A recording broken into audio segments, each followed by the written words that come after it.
Koe nei te reihe ko tahi raurua te kaumārima mō ngā tama i raro iho i te kaumāiwa te pake KW6 500 mita heat te kau o te kau. Kei te ara tuatahi ko Aotea College, kei te ara tuarua te kura kaupapa Māori o Horouta Wānanga, Tauranga Boys College, Hastings Boys High School, kei te ara tuawha, Opononi Area School, kei te ara tuarima, Rotorua Boys High School, kei te ara tuaono, Cullinan College, kei te ara tuawhitu, Wellington High School, kei te ara tuawaru, Kamutu, kei te ara tuaiwa, Tuakau College.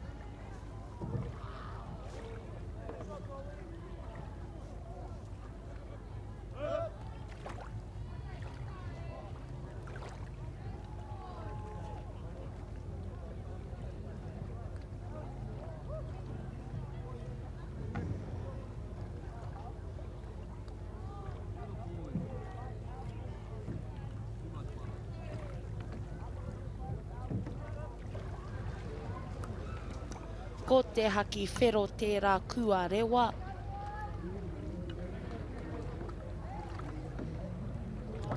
Ko te haki kākāriki tērā kua rewa anō hoki. Ko te āhua nei, ko te ihu, ko te ara tua ono tērā Rotorua Boys High School. Kia kaha tāmin kere ama.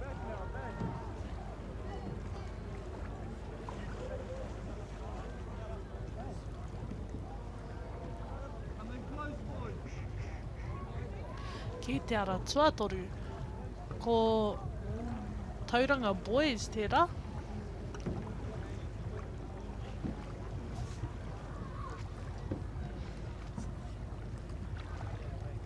Ko te āhua nei, ko te ara tuatoru tērā, e aua, heoi anō.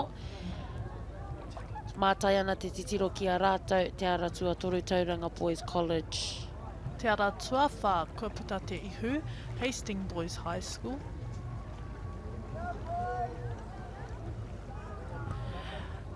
Now entering the turn.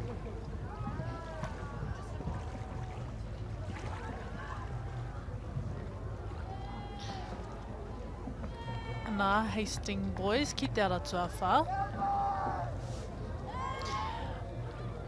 Puta tuatahi te ara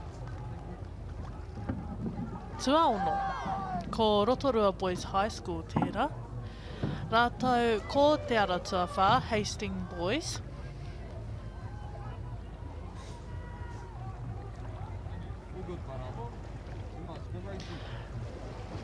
Out in the far lane ko Tuakau College tērā.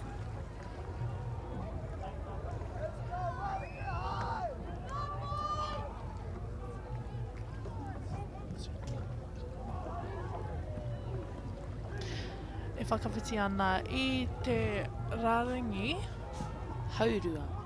Ko te ara tua iwa tērā Tuakau College. Ki te ara tua whitu ko Cullinan College tērā.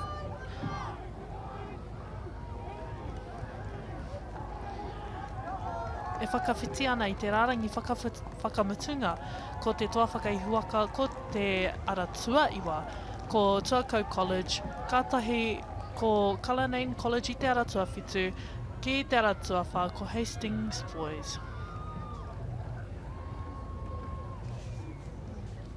Anei ngā toa whakaihuaka o te reihi nei.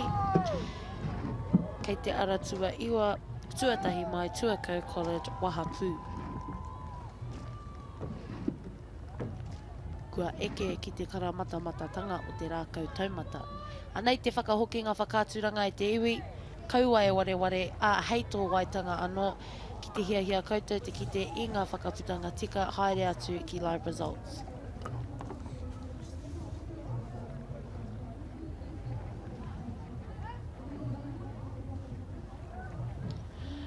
Te ara tuawhitu me te ara tuaiwa, ngā waka tuatahi kia puta atu I aua hurihanga.